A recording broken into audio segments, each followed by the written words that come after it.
Good whitetails aren't confined to South Texas. West Texas may have some of the best, most untapped deer hunting to be found anywhere. And that's where Jim Baker and Bar None Hunt Company's Ike Sugg find themselves this morning. We're just looking to see what we can see. Thought I saw one. Well, you got some decent rise up there. Yeah. Because we can get a little view. I'm a typical whitetail nut. I like to see the deer. I like everything about them. I like to manage the deer, raise the deer. If it were merely a matter of money, I wouldn't be in this business. It's a passion for me. We love what we do. It's not something that we're going to get rich with. Ike, I see some does over here. Yep. Let me take a closer look. That many does, there must be something else around. Looks like there are 4, maybe 5. There's got to be a buck around here somewhere. Well, we're in the tail end of the rut. There should be one there. You got one over here. You got something else over here. Is that a buck? It's a buck, but he's really broken up. He's been fighting hard. He's got very little left. He's not an old deer to begin with. He's 4 max, but how far away do you figure that is? 150. I mean, Look, he's coming back. He's coming back over. He's moving back. Even if he had all of his tines left, he's still too young and he's not big enough. You know, nice deer, but it's nice to see him chasing the does, though. Yeah, first morning. Yeah. Good to see deer, but he's not a shooter. Let's go find his daddy. Let's do it.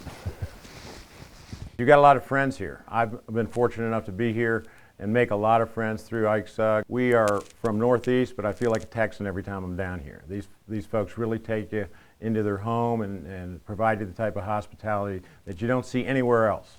And it's an opportunity to not only hunt deer, which is great, and I love to do it, but it's an opportunity to meet new people and make friends that you'll have for a lifetime. Well, Jim, how's the food? It's really good. Right? Did you shoot this yourself?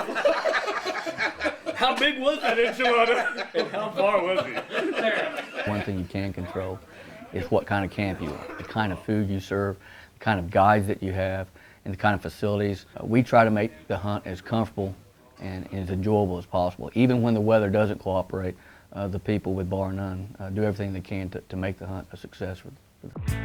Ike Sugg's family has been on this land since the 1890s, so he knows every thicket likely to hold a deer. Ike, there's a doe bedded down over here. Right there. You see a buck? Yeah. We sell management hunts and trophy hunts. And next year and probably the year after, we're really going to ramp up our management hunts. And those are cheaper hunts, but people can still get a really good deer. There are 140 to 150 class 8 points that need to be taken from the ranch so that we can have 10-point genetics. But it'd be a wall hanging trophy for an awful lot of hunters. You want to keep moving? Yeah, let's keep it. All right. I hate to leave him standing there like that.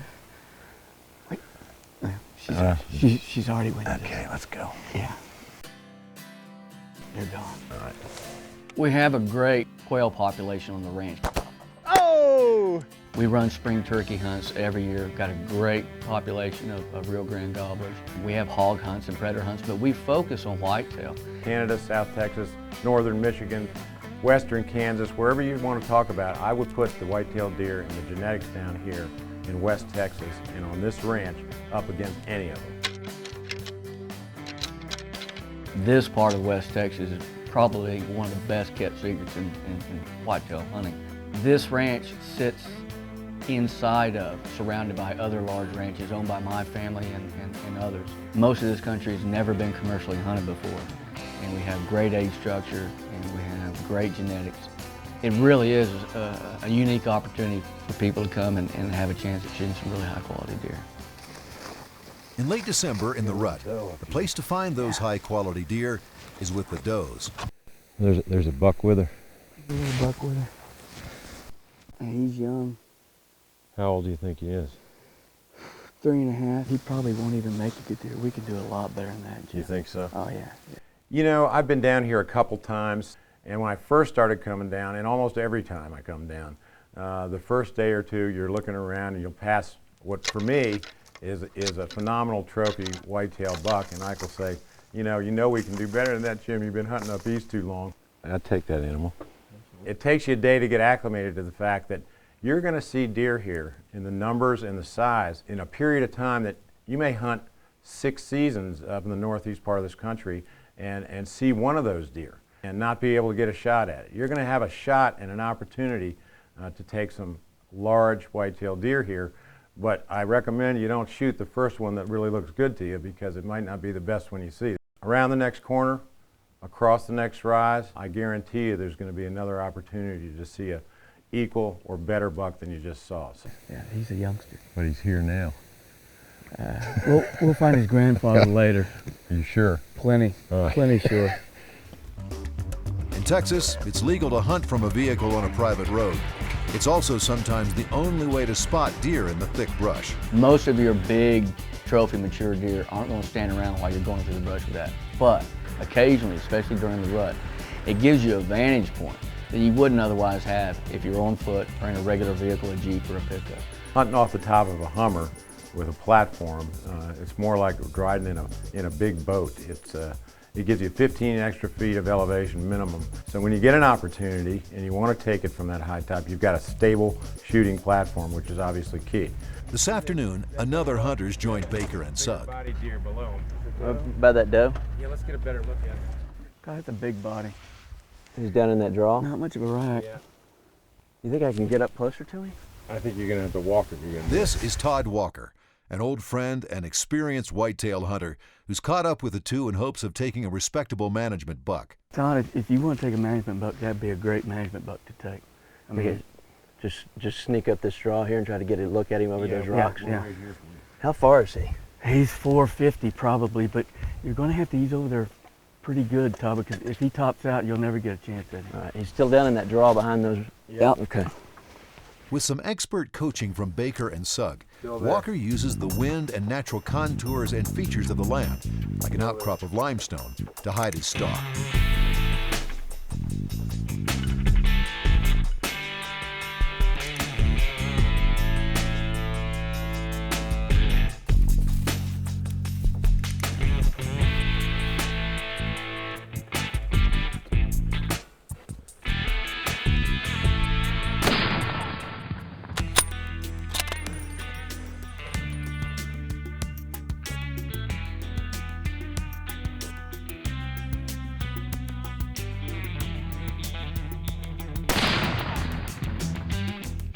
He went down. He was hit hard.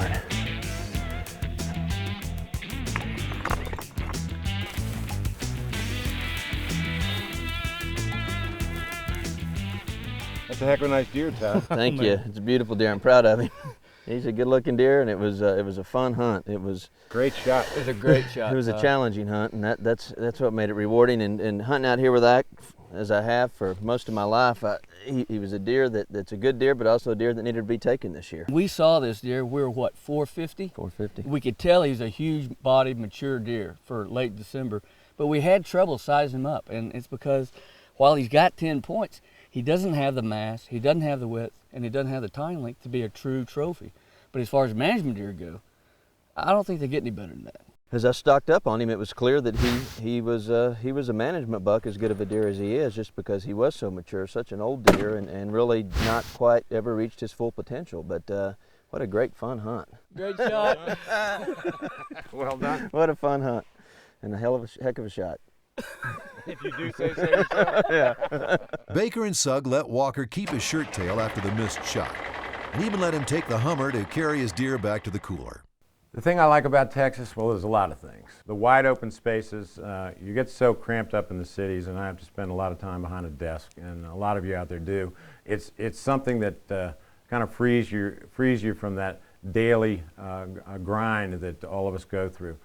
You have wide open spaces, you have large numbers of animals, you have the type of people and the type of hospitality that you find almost nowhere else. It's just something that renews you to take on the rest of your life when you're not doing the things you want to do. It's an experience that you never forget. You don't see pronghorn in many places where there's a backdrop behind them of dense river bottom brush.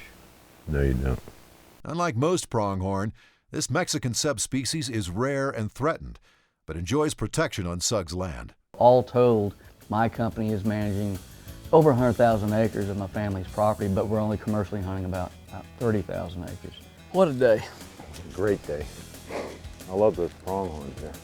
You know, it's a shame that we have such a small population, but that is the last remaining native herd of the Mexicana subspecies Is that in the right? U.S. Yeah, it's part of it. The Rockabee Ranch has the bulk of them, but they're a beautiful animal, beautiful animal. Listen, it's been a great day. Thanks, Ike.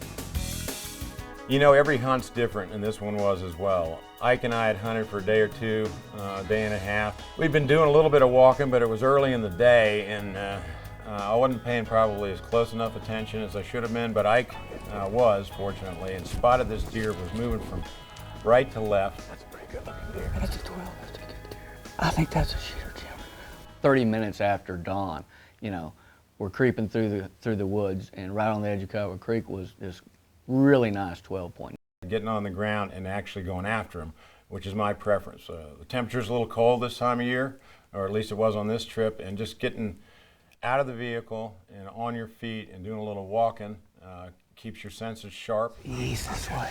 I thought he was going to bolt, but once he came out from behind the brush, it was clear that he was on the trail of a doe, and I just wanted to do everything we could to get Jim in position where he could take it. Well, he's going to get down in that creek. We've got to get to him before he does that. He's behind that brush. There's an alley right there. He's going to be just to the right of that alley. We need to get up there a little bit. Yeah. I don't see him right now. If he gets down that creek, we're going to have to get a shot. I know it. Let's move further down along the creek. Now Baker and Sugg have to move to cut off the buck before the does draw him away.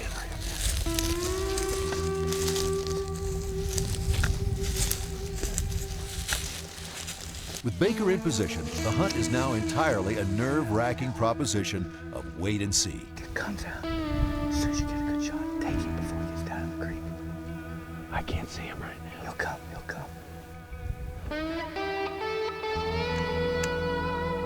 He's moving back to left. Take your thing, he's gonna come out just a second. I see him. All right, I'm pretty sure that was a good shot. That was a good shot, buddy. He dropped like a rock. Perfect. I'm pretty sure that he's not going anywhere. No, you anchored him, buddy. Let's go see. No! I didn't think I was going to get an opportunity to shoot it because it was brushed up in front of it about 2/3 of the way up, but it was going to be the last opportunity I had because I was getting ready to go down to the creek below, and we'd had no shot at that point. It was a good deer. It was a good deer. Maybe my best so far. It's a great shot. Thanks, Ike. Ike, I know he's down here not too far from where we're at. I don't think he went anywhere. He made a really good shot on him. He didn't go anywhere. We just I didn't see him fall after the shot. Pretty spot. There he is. Oh yeah, there. That's Thanks, great. man. Yeah, he's dead. He is not going anywhere. Well, you know, this hunt is very atypical of a commercial hunting situation. I mean, we have 3 days, and we normally run 4-day hunts, but 4 days sometimes doesn't seem like enough time. That is a great deer, Ike. Oh man, tell me a little bit about him. He's just a straight up solid 12. He's probably, I don't know, 4.5. We could let him grow another year, but we're really lucky to have great genetics, you know. I'm glad I was here this year. No, you made a super shot on him. You know, I'm not a real big net B&C guy. Right. I'm like most people in the growth score. But one thing about this deer is he probably would have very few deductions. He's really symmetrical. That's what makes him as pretty as he is, other than being just a great typical 12. Yep. He's got the mass, he's got width, he's got 12 really nice tines. Just a great deer, great shot. Oh, I appreciate that. It is a great deer. It's the best one I've got, so. Just a beautiful deer. Maybe 150. He could go 150. It's the best whitetail I've gotten. I really appreciate it. It's a great deer. Now you got a commercial place not far from here, don't you? Exactly. We've already killed a 200 class deer this year, several 160s. Think there's any other 200s and over there? We saw one that was pushing 190 from the helicopter, and no one's seen him from the ground yet. You do know I have one more tag, don't you? I'm aware of that. And that deer's really mature. This deer's probably 4.5. That deer is 6.5, 7.5. He'll probably go downhill next year, so we'd be doing him a favor to go in hunting. And be doing me a favor as well. Let's do it. Thanks very much, Ike. Appreciate it. A lot of fun. Great deer, great day.